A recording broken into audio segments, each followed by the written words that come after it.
Hello, my name is Mordred Viking, and I'd like to welcome you to episode 35 of this Let's Play Victoria 2. This is the Army with a State. In the last episode, we actually managed to invade Britain. Huzzah! We beat their navy. It was actually kind of pathetic. They had more battleships than we did, but the mixture of battleships and cruisers eventually won out. And Florian von Wauschwig did the previously thought impossible and beat them. Yay! Then we managed to force a landing. We had a couple of hairy battles initially here in Lincoln where the British pushed back, but since the flood of German soldiers into Britain has commenced and they have not been able to resist us since. We have gone to war in the meantime with the Ottomans, literally right at the end of the episode, so we haven't seen hide or hair of them. And also we have a couple of British who have appeared here in Slovakia. Not really entirely sure where they appeared from. Wait, that's not... Is that Slovakia? Yeah, it is. I'm trying to get the outline of Czechoslovakia, which is there. Czech Republic and Slovakia. I just thought Breslau. No, Breslau is in Poland. Now, this is one thing that I did not realise. Breslau is now known as Wrocław. Wrocław or Wrocław? Wrocław? Probably is Wrocław. I don't know. If anyone Polish is watching this, can you please tell me how you pronounce that? But the thing is, I knew from Victoria 2, in fact, that Breslau was an extremely important part of what was at the time the German Empire because it was a hugely populated area and it had a massive amount of industry. Actually, it's not that huge, but it had a lot of industry anyway. And during World War II, it was also an important fortification, Festung Breslau, for the Germans. And then it just kind of disappeared. And I had no idea that it just changed its name when Poland took it back.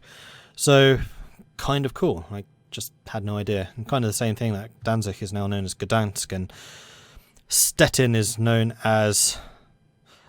I'm not even going to try and pronounce it. It's basically Szeczen or something like that. Crazy Polish names. So it's kind of cool how the different names have changed as the different nations have taken and retaken control of them. Pretty cool. Anyway, what are we doing? We are stomping Britain. So let's go and continue our advance. You are the troops with double, so I need to split you in half. So half of you are going to Leeds, the other half can go to Manchester. You are going to take that back, you're going to take that back. Chelmsford, you guys can go and take London. Okay, so, Nor. The amazing Nor. You can go and stomp this army, and we'll just basically keep you on a army stomping parade.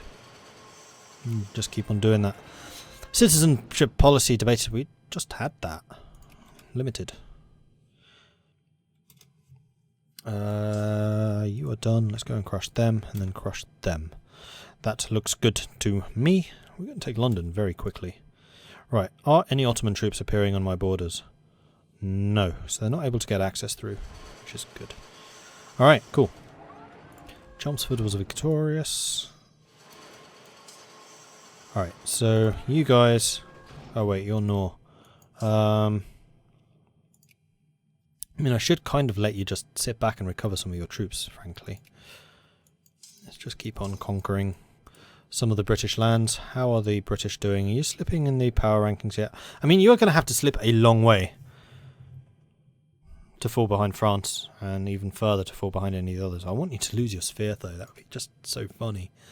Are we even going to be able to do that without controlling more of Britain? Like, they still have a lot overseas. It's not just the UK. I mean, it kind of depends on whether we see Ottoman troops coming through. The other thing, and this is even more alarming, is we've actually left a great big fricking hole in the border between us and France. Basically coming in through here, Colmar, Freiburg, and then they're into Germany. So even though we have 300,000 men on this border, there's a big hole right there. So what I think we're going to do is we're going to wait until 2 of the stacks are built that we did start building last episode, and then deploy those over there. And actually that would explain why we are losing so much money right now. It's because we are spending a lot of stuff on equipment. But that's fine. It's totally fine. What are you trying to... Haha! London. Marvellous. You can go and kill Brighton. Or Oxford. You can catch them.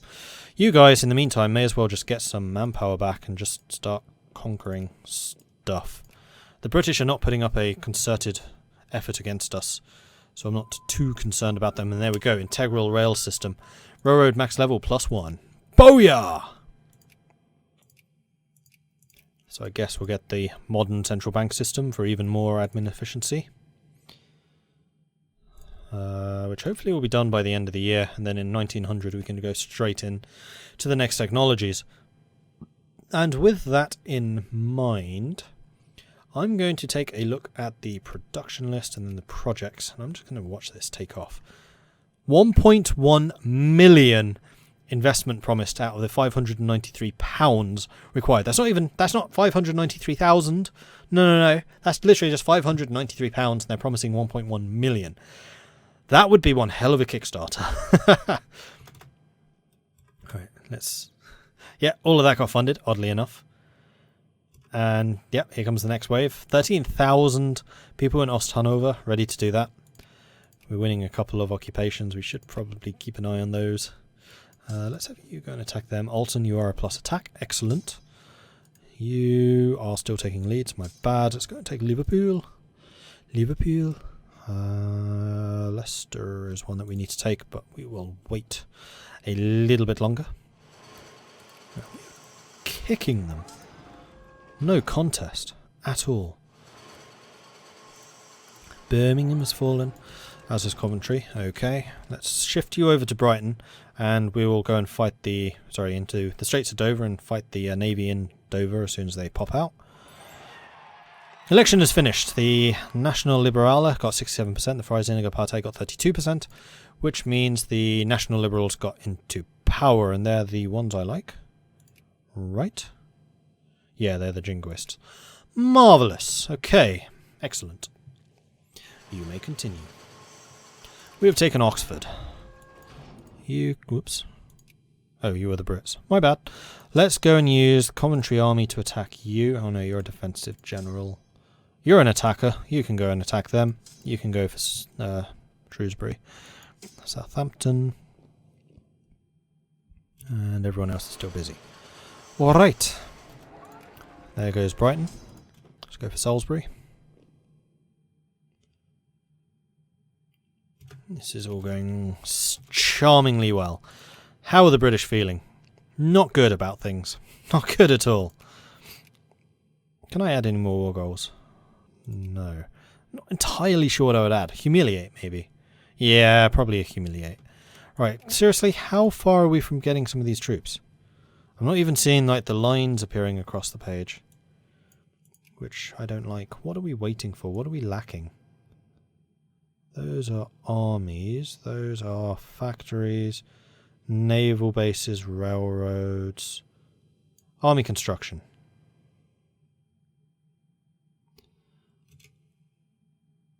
Well, we are getting the materials that we need. They are starting slowly. Canned goods, look, no, those are going as well. No, we are getting the stuff. Battle of Newcastle, another great victory for the German forces. Still taking leads, let's go for Chester. And you can go for Bath. Gold standard. This meant a currency system based on gold. Money was rather expensive to produce in the government, and this could sometimes result in low money stock. However, the good thing was that gold prices were rather stable, and the trust in gold is high, making the currency stable. Friedrich Engels. As a young man, Engels went to Manchester to help his father manage his cotton factory. Engels was shocked by the poverty in the city and began writing an account that was published as the condition of the working classes in England in 1844. Here Engels met Marx, with whom he would write and try to organise the international worker organisations for the rest of his life. Engels lived in the shadow of Marx's intellectually, but economically he financed Marx so that he could write. Basically, there wouldn't have been a Marx without an Engels, and vice versa.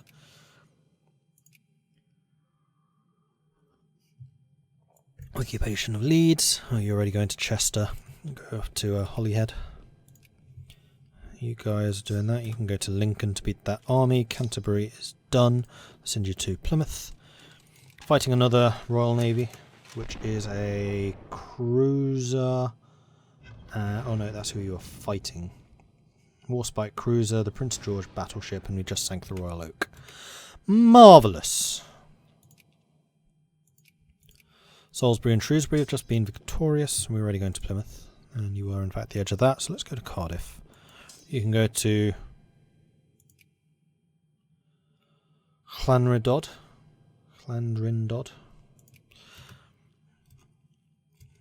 I'm not even going to apologise for saying Welsh names wrong. I don't think there's a way of saying them right. Persia's rising... Wait, what? Oh, in Persia. Are we starting to gain a little bit? There we are. You're not particularly dangerous. And still no Ottomans on our borders. Marvellous. We have one Bath. Let's go to Bristol. Battle of Lincoln. Let's go and kill them. And then go to Cardingan, I guess. Cambridge. Marvellous. Let's go to Edinburgh. Yes, I know. It is not Edinburgh. It's just my German friends always pronounced it as Edinburgh, which I thought was hilarious. And then she moved there. Kind of funny. Like, if you move there, you need to at least learn how to pronounce it properly. It's Edinburgh, not Edinburgh. Okay, done that. You are conquering all of this. Let's go to Stirling. Impressive castle in Stirling. Cardiff's victorious. I think we can actually start loading up and heading home soon. Dundee. Anonymous investor business. The style of business culture meant that the owners treated the business as an investment. Ownership was not about producing and selling things. Instead, the only reason for being the owner was to see the business ratios rise. This practice was professional but lacked commitment and is intensely risk-averse.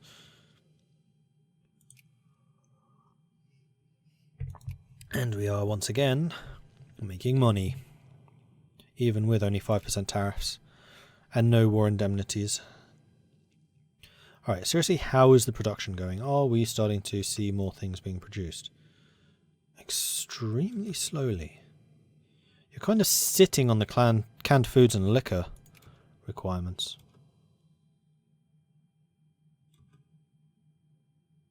I mean, the queue is constantly moving, but I think that's the number of railroads we're trying to build. Oh no, you've started building them.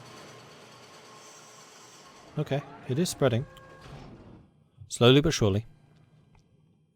Alright, Chester, you finished your bit. You can come up to Aberdeen.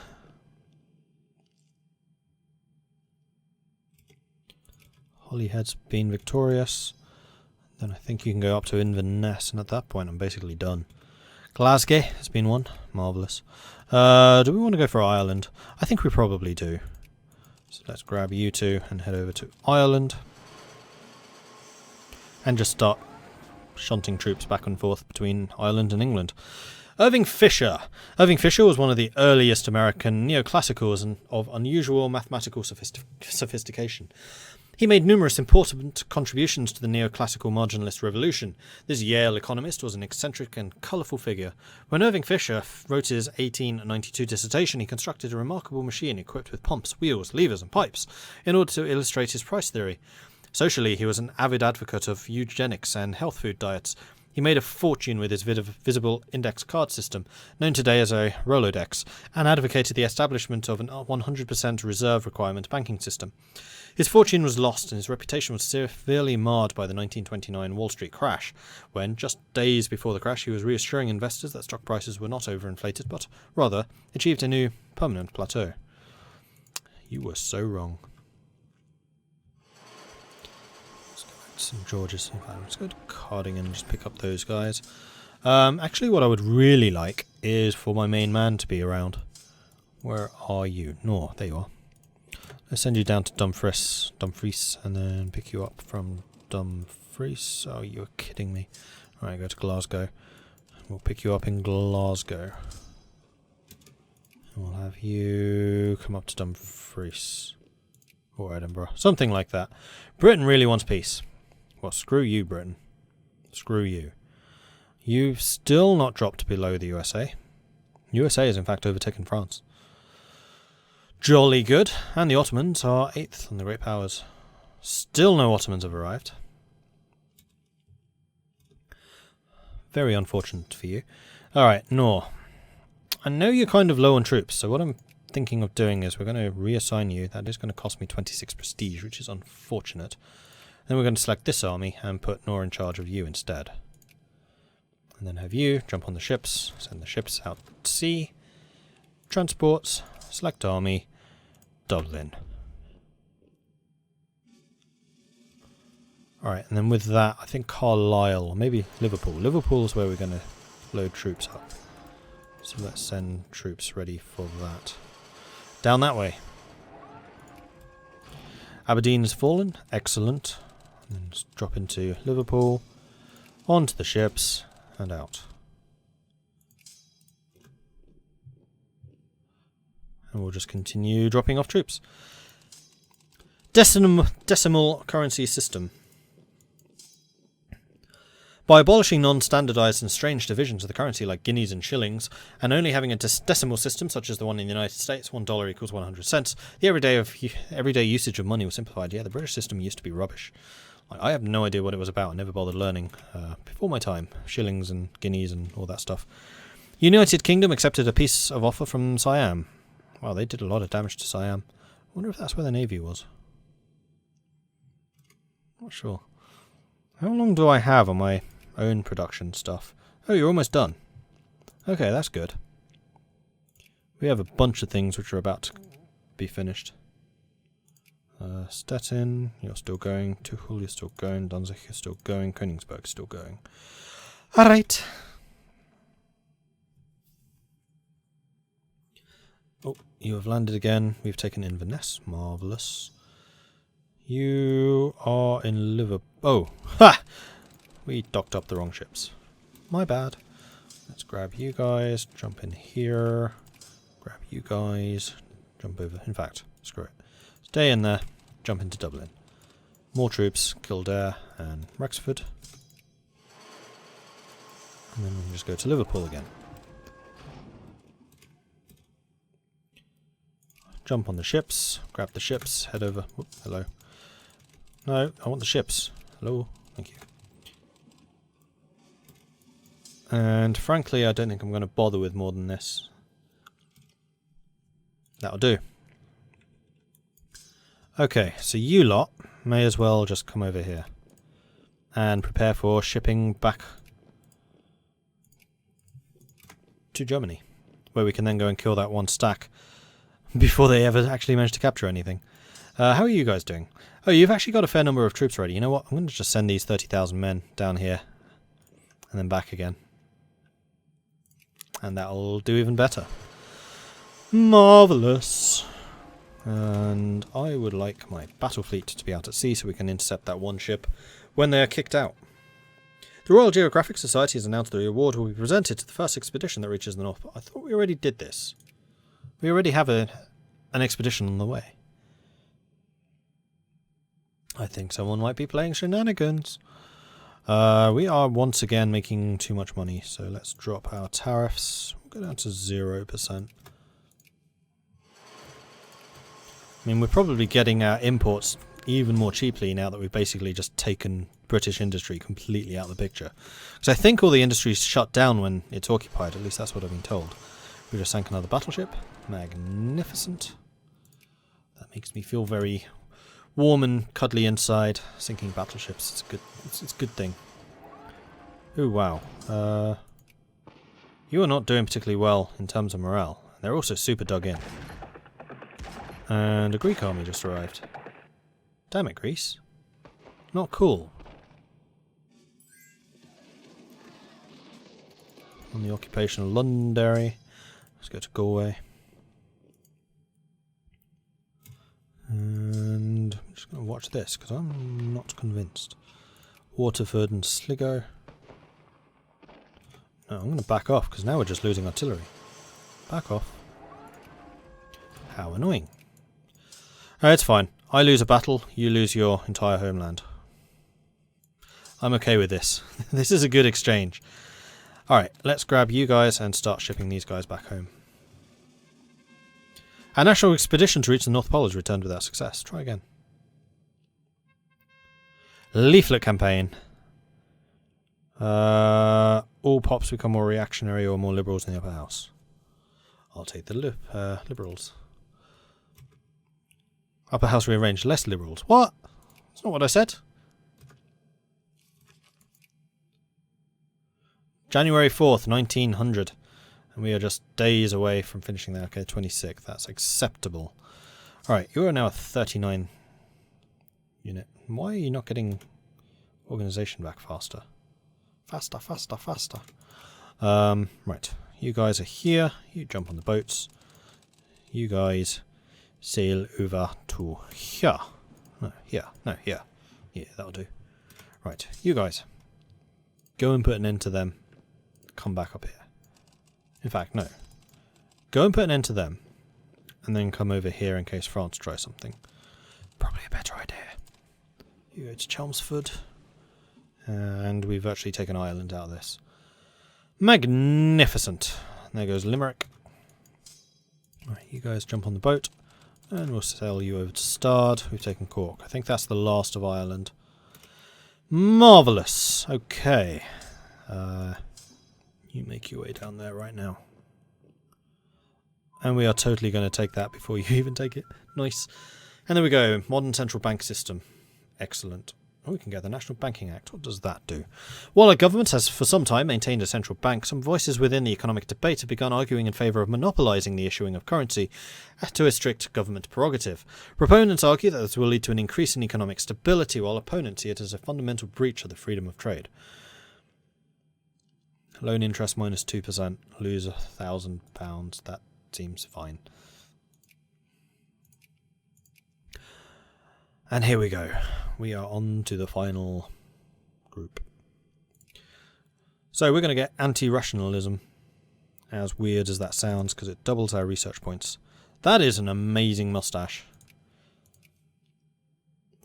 Still not as cool as the jaunty hat guy, but not bad, not bad.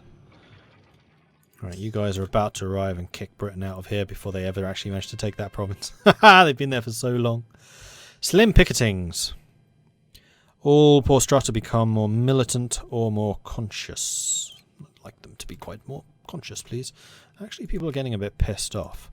Are we going to have a revolution soon? I think we are. The communists have 10 million supporters.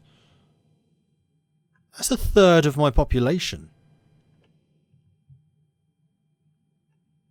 That's more people than actually support socialism. What? These don't always make sense, as is evidenced by that fact. Jeez. Well, it will be very nice having my armies back home when that does fire. So let's concentrate on making sure that happens in a reasonable time frame. Drunken riots becoming a problem. Lose conscious, gain more militancy. It's not good. You want more reforms. Well, you're not going to get them. Let's head over to here. Britain really wants peace. How is Britain doing? Britain has fallen to 4th. Okay, they are really falling now. Yeah, I'm knocking you off the Great Power stage. France keeps on trying to beat me on the diplomatic stage. I'm okay with this. Like, you're just kind of screwing with me a little bit. You're not outright resisting. I think I might leave one army here just in case the Brits try to return somehow. Though they will have to try and re-siege stuff, and I can just meet them as they sail in. State bond monetary mechanism. By regulating a sound state bond system, the government can lend money internally and get control of currency flows. This was one important measure to get a stable monetary system. So we're getting a lot of tax efficiency, which should be beefing up the amount of taxes we're earning. Man, National Bank's up to 9 million. That's insane. I don't think I've even seen it hit 1 million before, so to have 9 million is ridiculous. I don't know quite how we've done it, but my economy is redonkulous. I mean, usually playing as Germany is kind of insane, but generally countries like France and Britain can kind of keep you honest. They've completely failed to do anything even close to that in this. Right, so one thing I would like to have in these guys would be to have the best possible defensive generals. Like you. Completely pointless.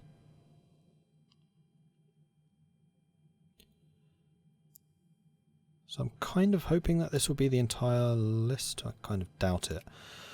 So what it's not peacetime though.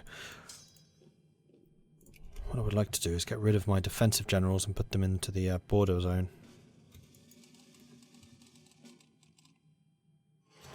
Huh, so my war fleet actually moves faster than my transports, which does surprise me. Especially as its battleships mixed in. Oh, watch, they've separated. Oh, they're together again. Split. So even though there are battleships present here, they're faster, so imagine how fast cruisers will be.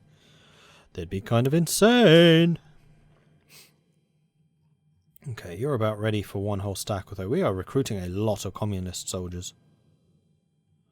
That seems a little bit iffy. And there they are. Oh, jeez!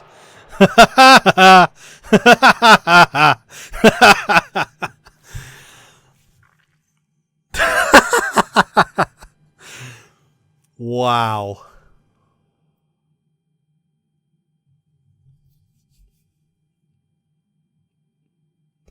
I think I might have slightly annoyed the communists.